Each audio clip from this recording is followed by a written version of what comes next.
Guarantee तो नहीं ले रहा हूँ, लेकिन इतनी जिम्मेदारी ज़रूर ले रहा हूँ कि जितना मैं आपको फिजिक्स का कंटेंट आज से प्रोवाइड करा रहा हूँ, पेपर के पहले हर एक वीडियो देख लोगे तो इतनी आप मेरे ऊपर विश्वास इतना कर सकते हो कि 90% आपका अब भी बन सकता है।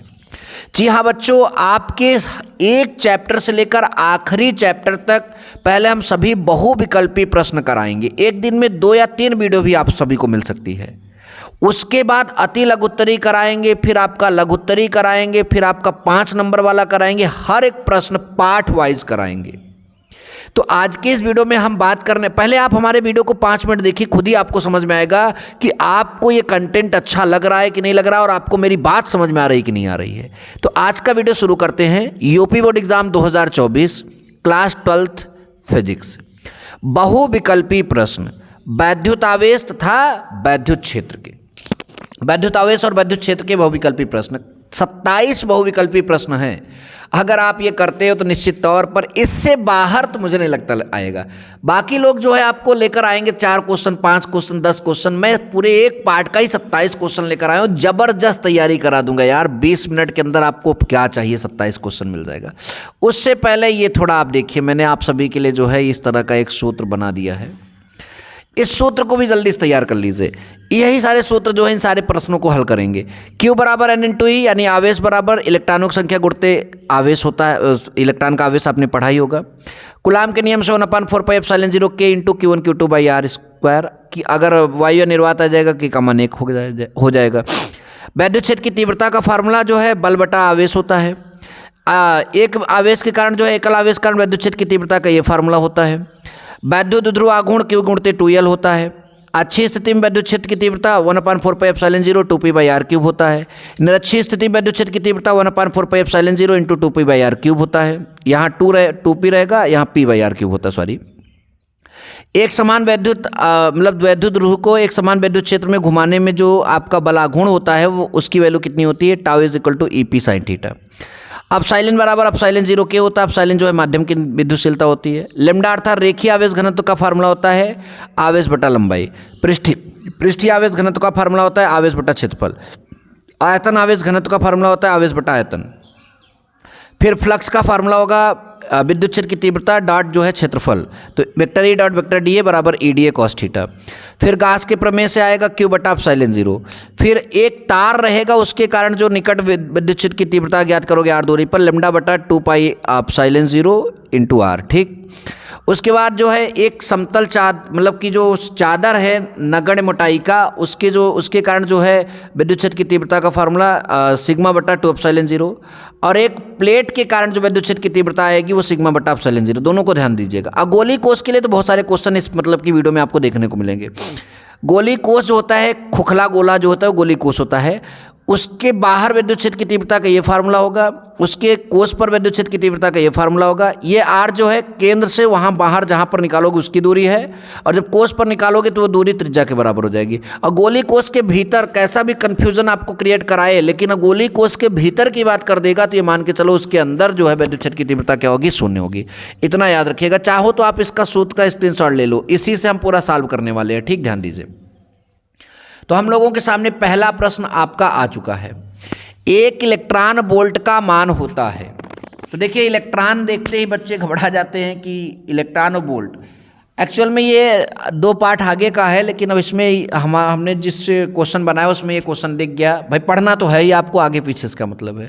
तो इलेक्ट्रॉन वोल्ट की वैल्यू अगर हम आपको बताएं तो 1.6 गुणित 10 घाते -19 जूल, 1.6 गुणित 10 घाते -19 जूल जो है 1 इलेक्ट्रॉन वोल्ट का मान होता है।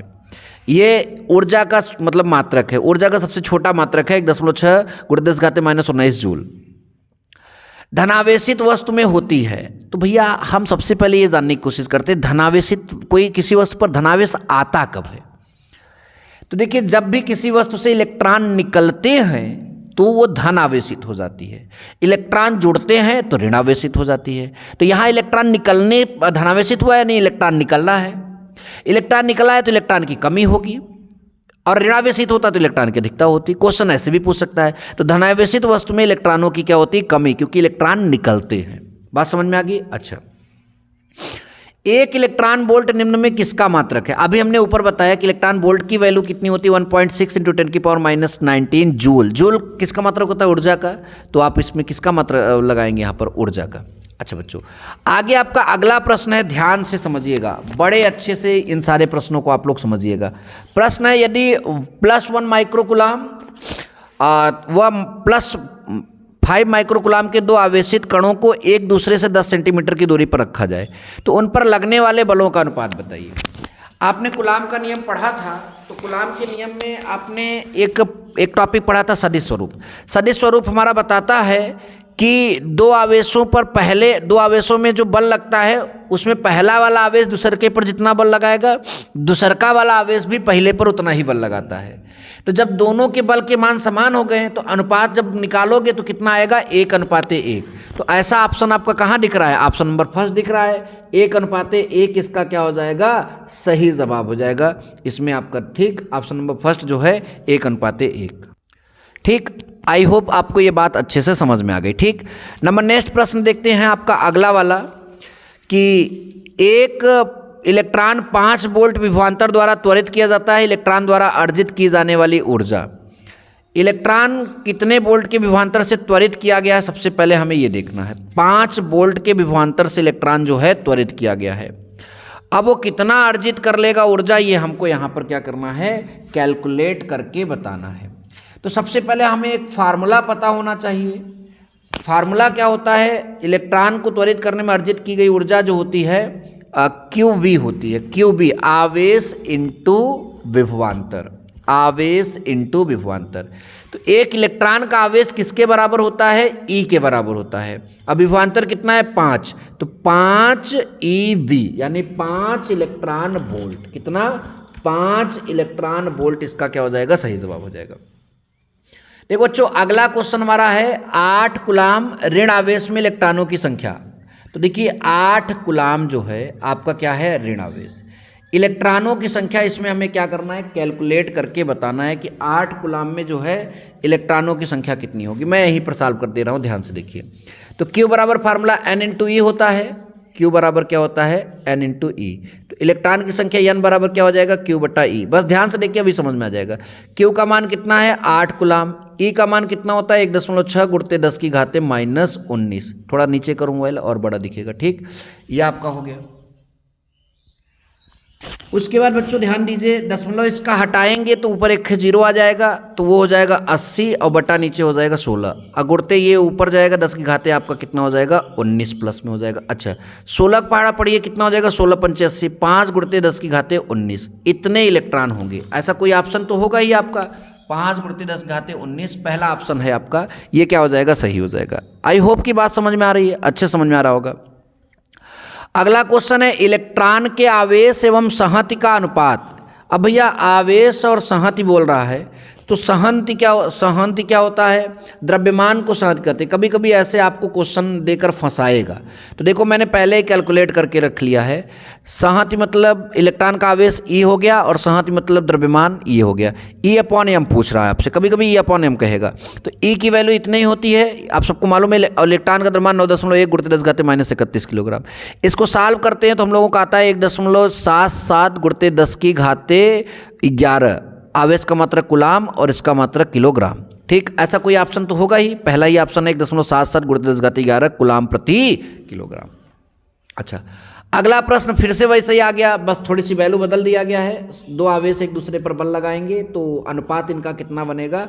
अनुपात इनका आपका 1:1 बनेगा। ऐसे क्वेश्चन देखो, ये भी क्वेश्चन पूछा है, वो भी क्वेश्चन पूछा है, अलग अलग करके पूछता है, तो ये क्वेश्चन आपके लिए बहुत इंपॉर्टेंट है, ध्यान दीजिएगा। निर्वात की विद्युतशीलता का मात्रक हमने बच्चों कैलकुलेट करके रखा है, आपको दिखाते हैं मात्रक कैसे निकाला जाता है।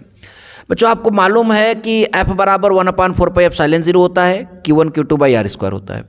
अब ε0 यहाँ चला आएगा या फिर इसके नीचे चला जाएगा, बाकी वही चीज़ है।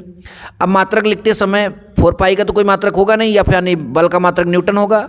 आवेश 2 ठो है तो एक आवेश का कूलाम, 2 आवेश का कूलाम स्क्वायर हो जाएगा, दूरी का जो है मीटर स्क्वायर हो जाएगा। तो कूलाम स्क्वायर हमने रखा, न्यूटन ऊपर गया तो न्यूटन पर घाते -2, मीटर ऊपर गया तो मीटर पर घाते -2। तो कूलाम स्क्वायर मीटर पर घाते -2, सॉरी न्यूटन पर घाते -2, मीटर पर घाते -2। ऐसा कोई ऑप्शन है? Option number C, coulomb square newton पर घाते -1, मीटर पर घाते -2। ठीक, आगे वैद्युत क्षेत्र की तीव्रता का मात्रक, मैंने कहा ना कि मेरा शुरू में जो आपको एक जड़ी बूटी दिया गया फार्मूले का, इसी से वैद्युत क्षेत्र की तीव्रता का मात्रक निकल जाएगा। ये वैद्युत क्षेत्र की तीव्रता E बराबर F/Q है। तो F यानी बल का मात्रक न्यूटन और आवेश का मात्रक कूलाम। न्यूटन प्रति कूलाम कहीं ना कहीं तो आपको दिखेगा, न्यूटन प्रति कूलाम। देखिए न्यूटन है, ये कूलाम है, N न्यूटन C कूलाम, तो न्यूटन प्रति कूलाम इसका क्या हो जाएगा, सही जवाब हो जाएगा। अच्छा बच्चों आगे चलते हैं और अगला प्रश्न देखते हैं। निम्नलिखित मात्रक वैद्युत क्षेत्र की तीव्रता का नहीं है। तो ऐसा कौन सा मात्रक है जो वैद्युत क्षेत्र की तीव्रता का मात्रक है ही नहीं है? तो इसको भी हमने पहले से ही कैलकुलेट कर लिया है।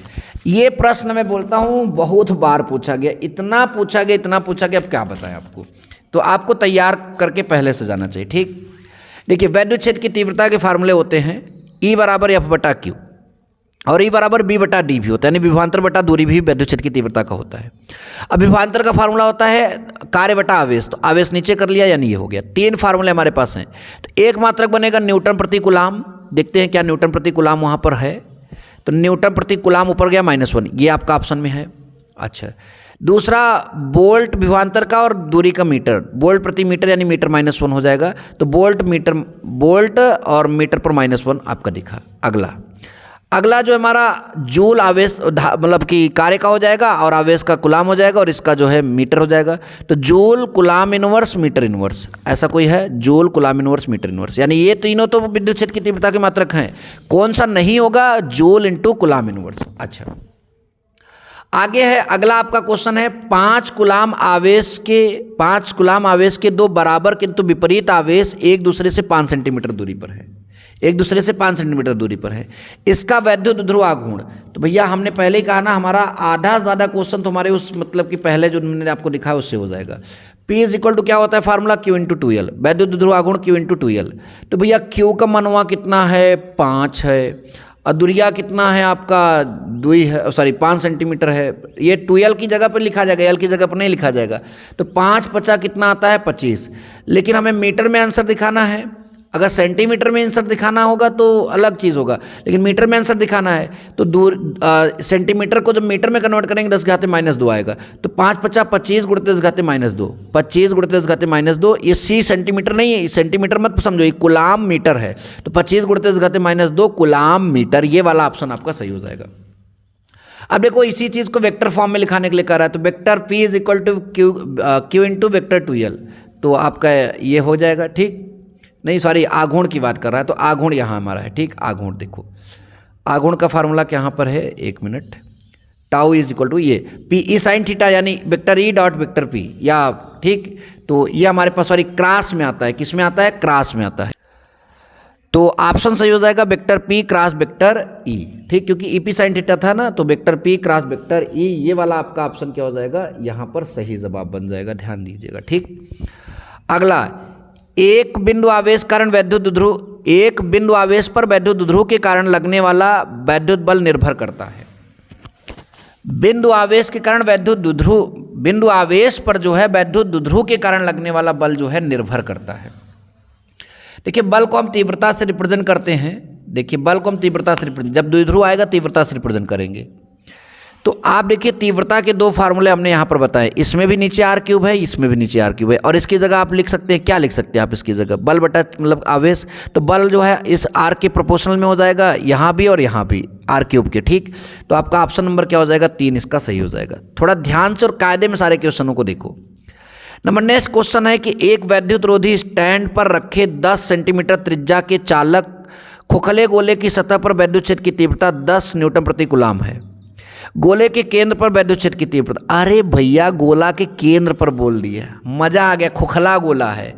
अब भैया लास्ट में बोले तो बहुत सारे क्वेश्चन आएंगे, अंदर की बात होगी, क्या हो जाएगा वैद्युत क्षेत्र की तीव्रता 0।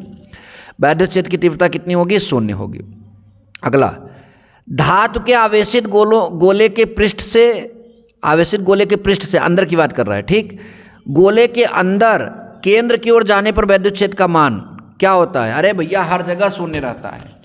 वो करे अंदर जब बात कर लेगा तो मान के चलिए हर जगह वो क्या हो जाएगा, 0 ही माना जाएगा। तो ऑप्शन नंबर यहाँ पर जो है D जो है सही हो जाएगा। हर जगह ये चीज़ क्या होती है, 0 होती है, इतना याद रखिए।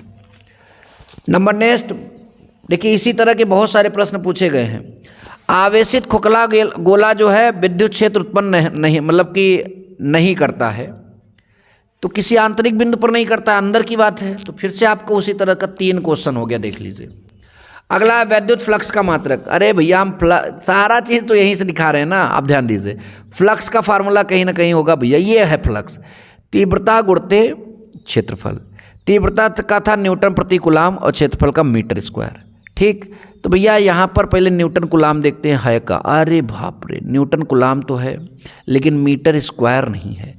तो एक तीव्रता का मात्रक का भैया आपको बताया तो वोल्ट प्रति मीटर, तो भैया वोल्ट प्रति मीटर हो जाएगा तीव्रता का, वोल्ट प्रति मीटर, और इसका मीटर स्क्वायर हो जाएगा, तो 1 मीटर से 1 मीटर कैंसिल हो जाएगा, वोल्ट मीटर आएगा।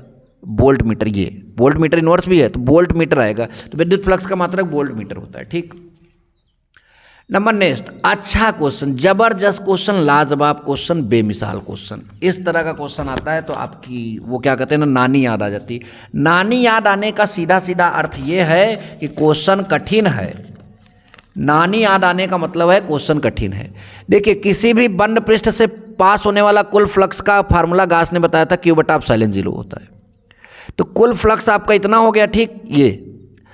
और आपको मालूम है कि घन में 6 पृष्ठ होते हैं, तो कुल पृष्ठ से इतना निकल रहा है, तो एक पृष्ठ से पूरे पृष्ठ में कैसे भाग लगा देंगे, 6 से, यानी Q/ आपका 6/ε0 जो है, अगर कहीं है तो वो सही होगा, ये आपका है।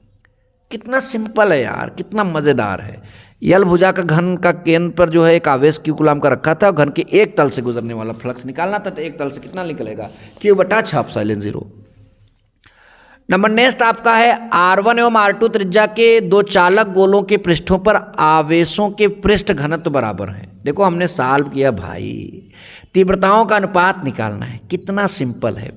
E1 बराबर 1/4πε0 Q1/R1², E2 बराबर ऐसे हो जाएगा Q2/R2²। दोनों पर पृष्ठ घनत्व अनुपात समान है, यानी सिग्मा 1 बराबर सिग्मा 2। और सिग्मा का फार्मूला अभी हमने बताया था, आवेश बटा क्षेत्रफल। तो पहला है तो पहला आवेश बटा पहला क्षेत्रफल, दूसरा है तो दूसरा आवेश बटा दूसरा क्षेत्रफल।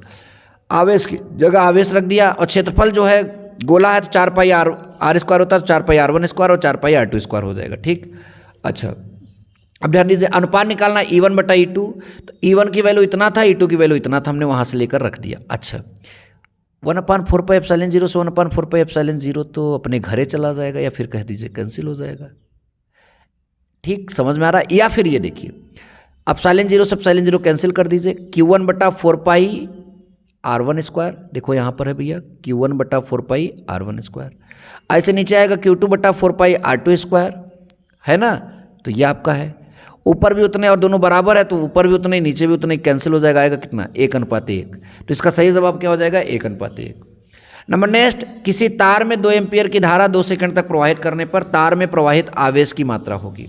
अरे भैया, इतना सिंपल प्रश्न आपने पढ़ा होगा कभी ना कभी, कक्षा 10 में पढ़े हो, फिर भी मैंने सॉल्व किया। I बराबर Q/T, यानी धारा बराबर जो है आवेश बटा समय होता है। तो आवेश निकालना है तो धारा गुणते समय हो जाएगा, इसका मान भी 2, इसका मान भी 2, 2 दूना कितना 4, तो 4 कूलाम का यहाँ पर जो है सही जवाब हो जाएगा।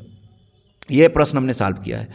2 बिंदु आवेश K1 परावैद्युतांक के माध्यम में रखे हैं, उनके मध्य लगने वाला स्थिर वैद्युत बल जो है F है। यदि उनको K2 परावैद्युतांक के माध्यम में रख दिया जाए तो इनके बीच स्थिर वैद्युत बल आपका बताइए। बहुत ध्यान से मन लगाकर जो मैं बता रहा हूं देखो, पहले आवेश के बीच जो बल था वो ये था, तो ये फार्मूला होता है K1 परावैद्युतांक था। अब K2 वाले परावैद्युतांक में रख दिया गया, बाकी सारा चीज़ वही रहेगा। अब हम भाग देते हैं, दूसरके वाले में पहले वाले से क्या कर दिया हमने, भाग दे दी। अच्छा भैया, तो दूसरके वाले का पूरा मान ऊपर और पहले वाले का पूरा मान नीचे, 1/4πε0 से 1/4πε0 कैंसिल, इससे ये पूरा कैंसिल, तो ऊपर 1/K2 और नीचे 1/K1, तो K1 सबसे ऊपर चला जाएगा, K1/K2। अब F ऊपर चला जाएगा, इधर आएगा, तो K1/K2 इंटू F क्या आ जाएगा, K1/K2 इंटू F। कोई ना कोई तो ऑप्शन हमारा आगे होगा, K1/K2 इंटू F। तो देखिए हमारा ऑप्शन नंबर क्या है, option number C, K1/K2 into F जो है ऑप्शन नंबर सी में आपका दिख रहा है, अर्थात ऑप्शन नंबर जो है तीसरे में दिख रहा है। अगला प्रश्न बहुत ही जबरदस्त है। बराबर द्रव्यमान के 2 गोलों A और B को क्रमशः +Q और -Q आवेश दिया जाता है। यदि आवेशन के पश्चात यानी आवेश कर लो तो इसके बाद द्रव्यमान Ma और Mb हो तो Ma और Mb में संबंध क्या होगा। भैया पहले वाले को प्लस क्यू आवेश दिए हो, प्लस क्यू आवेश देने का मतलब है उससे धनात्मक आवेश देने का मतलब है उससे इलेक्ट्रॉन घटेंगे, इलेक्ट्रॉन हटेंगे तो उसका द्रव्यमान ऑलरेडी क्या हो जाएगा, कम। तो ये जो है यम ए कम हो जाएगा और यम बी, उसमें ऋण में जो है इलेक्ट्रॉन आ जाते हैं तो उसके द्रव्यमान अधिक हो जाएगा। तो यम ए कम होगा, यम बी ज़्यादा होगा, एम ए कम होगा, एम बी ज़्यादा होगा। तो यहाँ यम ए को ज़्यादा दिखा रहा है, एम बी को कम दिखा रहा है।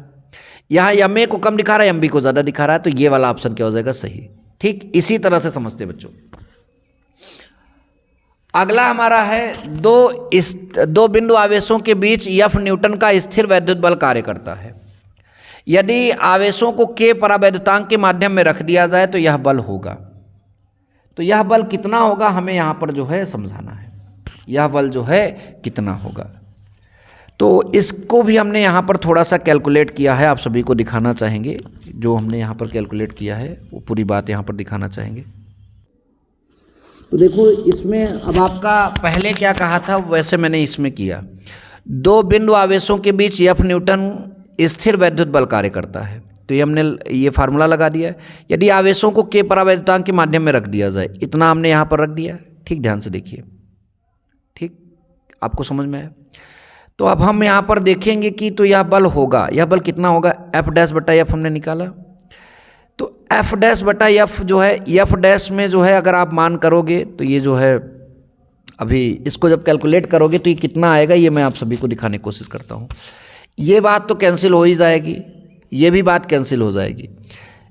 एफ डैश बटा एफ था, ठीक समझते हैं ये कैसे आया है। आपका ये वाला पहले लिखा जाएगा तो 1/k है, इसमें ध्यान से देखिए 1/k, और उसमें आपका 1 आएगा। तो फाइनली कितना हो जाएगा, एफ डैश बटा एफ बराबर कितना हो जाएगा, 1/k। तो एफ उधर चला जाएगा तो एफ डैश बराबर एफ बटा के, यानी बल जो है k गुना कम हो जाएगा। एफ बटा के किस में है, आपका ऑप्शन नंबर जो है 4 में है, सही हो जाएगा। चांदी का परावैद्युतांक होता है, आप बताइए, चांदी पूछ लिया, हम तो घबरा ही गए। अरे भैया चांदी एक धातु है और धातु के लिए जो है परावैद्युतांक अनंत होता है। वायु निर्वात के लिए 1 होता है, अन्य सभी माध्यमों के लिए 1 से अधिक होता है, और धातुओं के लिए अनंत होता है। तो के का मान क्या हो जाएगा यहाँ पर, अनंत। नंबर नेक्स्ट, एक इलेक्ट्रॉन जिस पर आवेश ई और द्रव्यमान स्मॉल m है, एक समान वैद्युत क्षेत्र ई में रखा है तो उस पर त्वरण। अरे भैया ई बराबर क्या होता है, ई बराबर एफ बटा क्यू। एफ बराबर हो जाएगा क्यू इंटू ई। एफ बराबर हो जाएगा क्यू इलेक्ट्रॉन का आवेश है, ये हो जाएगा ठीक। और ये यम हो जाएगा ना यहाँ पर, यम इंटू ए बल का फार्मूला होता है। तो ए निकालना है तो ए बराबर ई बाई एम, ऐसा है क्या भाई, ई बाई एम, सही हो जाएगा ठीक। अच्छा, वैद्युत फ्लक्स का मात्रक, अरे भैया अभी बताए थे, लेकिन वहाँ अलग था यहाँ अलग है। वैद्युत फ्लक्स का एक्चुअल में फार्मूला होता है क्षेत्र की तीव्रता गुणित क्षेत्रफल। क्षेत्र की तीव्रता का जो मात्रक होता है न्यूटन प्रति कूलाम, और इसका जो है मीटर स्क्वायर। तो न्यूटन मीटर स्क्वायर और कूलाम ऊपर चला जाएगा -1। तो ये आपका जो है यहाँ पर सही हो जाएगा। और इस वीडियो में बस इतने ही प्रश्न हैं। नेक्स्ट वीडियो में हम नेक्स्ट चैप्टर का लाएंगे। ऐसे आप हमारा वीडियो देखते रहिए, मिलेंगे नेक्स्ट वीडियो में। थैंक यू सो मच, जय हिंद, वंदे मातरम।